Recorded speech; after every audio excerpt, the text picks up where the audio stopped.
Welcome, deep divers.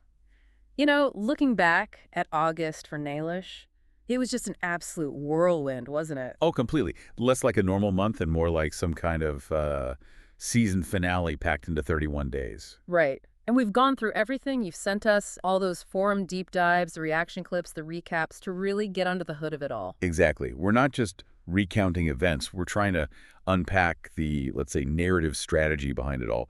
How August became this masterclass in building an online story. We want to relive those key moments, from the first day right to the end, find the insight. And figure out why it all works so well. Yeah. Why Nalish grabbed everyone. So, yeah, you already know the basics, so let's just get straight into unpacking those layers. Perfect. Our mission today is basically guiding you through that whole intricate dance, the romance, the friendship, the comedy, the drama that just had the fandom hooked. We're aiming for those moments where you go, okay, that's why that worked, or that's how they built that tension. Yeah, consider this your shortcut. Through all the noise, we've waded through the comments so you don't have to. Let's connect the dots. And explore why these specific videos, these moments, resonated so deeply, how they built that anticipation, and what it tells us about this ongoing story that keeps millions, invested. It really is about understanding the mechanics behind the magic, isn't it? Precisely. Okay, so let's kick things off right at the beginning of August. The video that, well, pretty much everyone agrees shook the fandom. We're talking My Daughter's Secret Crush. Right. And this wasn't just a casual reveal. It felt quite strategic, like an opening move. How so? Well, the genius was in that initial mystery, wasn't it? Who was Salish's real crush? That question alone, judging by the fan analysis, sent speculation absolutely soaring. Oh, definitely. People were pausing frames, looking for clues. Like amateur detective. Exactly. It compelled you to lean in, and revealing it so early, it kind of short-circuited weeks of potential, will they, won't they? Ambiguity. The tension was just building and building. And then the reveal itself. Kaido. Why do you think that specific moment landed so hard? Was it just the surprise? The surprise was part of it, sure, but it was more like a catalyst. This wasn't just a plot point. It felt like a move designed for, well, content virality. Okay. By putting a concrete crush out there right at the start, it almost forced the audience to pick a side, didn't it? To invest emotionally. Yeah, you had a specific dynamic to watch. Exactly. You started watching every interaction through that specific lens. Is this romantic? Is this awkward? It gave every video after that this undercurrent, this potential tension, even if the video wasn't strictly about relationships. So it wasn't just dropping information, it was like activating the audience, giving them an immediate emotional stake. For you listening, think about that. Does getting a direct reveal like that early on pull you in more than a slow burn? Does it make it feel more urgent? Yeah, or give you a stronger connection right away. It's a good question. And that initial spark, that energy, it carried straight into the next significant video, but with a different angle. Salish decided to, well, flip the script a bit. Ah, yes, the prank video. I went on a fake date to prank my dad, which was, from a content angle, quite clever. She takes control of the narrative in a way. Sets up this fake date just to get a reaction. And the fans seemed to really enjoy that playful side, based on the reactions we saw. It showed her being witty, engaging with the drama, but like you said, on her terms. Definitely. What's really interesting, though, is how this prank wasn't just a standalone gag. It played directly off the crush reveal that came just before it. Right, it wasn't in a vacuum. Not at all. So while it was supposed to be funny, that underlying tension from the Kaido reveal created this really interesting mix of like comedy and awkwardness. Yeah, you had the jokes, but you also had the memory of that reveal hanging in the air. It blurred the lines, didn't it? Yeah. Between what's performance for the prank and what might be perceived as, real feelings. Yeah. That's often a key part of compelling creator content. I do wonder, though, does playing with those real feelings, even for laughs, risk turning some people off? Or does it actually make it more interesting because it feels so close to the bone? That's the gamble, isn't it? Because despite the prank setup, the comments kept coming back to one thing. That chemistry. People felt the chemistry between the teens was hard to ignore, even when they were supposedly just acting. And that's often where the risk pays off for this kind of content. The audience is usually savvy enough to enjoy the performance, but also look for those little authentic moments. Like confirmation bias, almost. Sort of. Seeing chemistry shine through a fake date actually reinforces the idea that the connection is real. It validates the ship for the fans. It's powerful.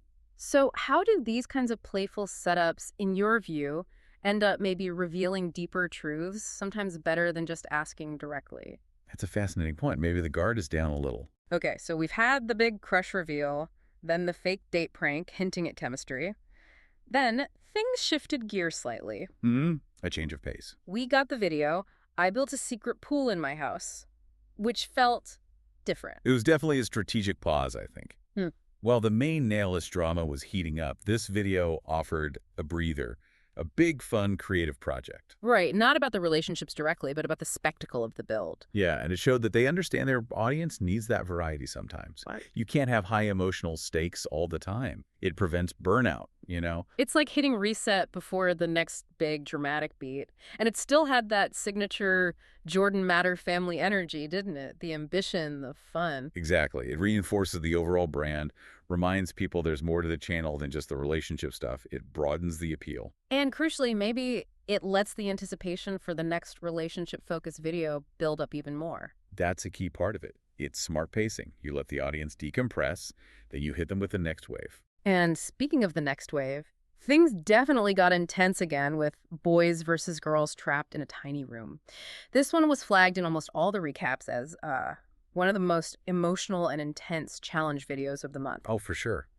The setup itself is designed for drama, isn't it? Versus girls, confined space, truth or dare style questions, aim to, well, hit deep. Like a pressure cooker. Absolutely. Yeah. That confined space, the direct questions, it just magnifies every little reaction, every glance. It's basically reality TV tension in a YouTube challenge format. And some of those questions were incredibly direct, pulling from the ongoing narrative. The recaps highlighted Kaido being asked about dinner with Salish, a direct callback to the crush reveal, Right. and Salish getting questions that were clearly hinting at her bond with Nidal. It put both potential romantic threads right under the spotlight. And the atmosphere, as fans noted, was this weird mix. Playful on the surface, but you could feel the hidden emotions, as they put it, things people wouldn't normally say out loud. The challenge format kind of gives permission, doesn't it?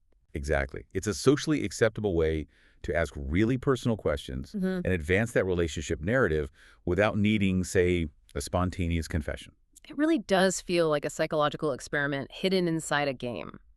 For you listening, how do these challenge formats where people are prompted bring out feelings differently than just normal conversation? Is it the pressure? Yeah. Knowing everyone's watching? Or maybe just being forced to confront the question directly. It's interesting. And then right after that emotional roller coaster, another shift. We got, I rescued a lost dog. Will I keep him? Yes, described consistently as a softer video, a moment of calm amidst the drama. Which again feels like smart programming, showing a different side. Definitely. It highlighted the family's compassion, that empathy, and a rescue story, well, that connects with almost everyone on an emotional level, right? It humanizes everyone involved away from the relationship dynamics. Yeah, it gives a different texture to the whole picture. And from that narrative strategy viewpoint, it served a crucial purpose. It provided that breathing space, like we talked about, before the next bombshell. It lets the audience reset emotionally. Makes the contrast sharper, perhaps. Exactly. That contrast makes the next dramatic peak feel even higher, more impactful. It's managing the audience's emotional journey. It really is the calm before the storm, because what came next?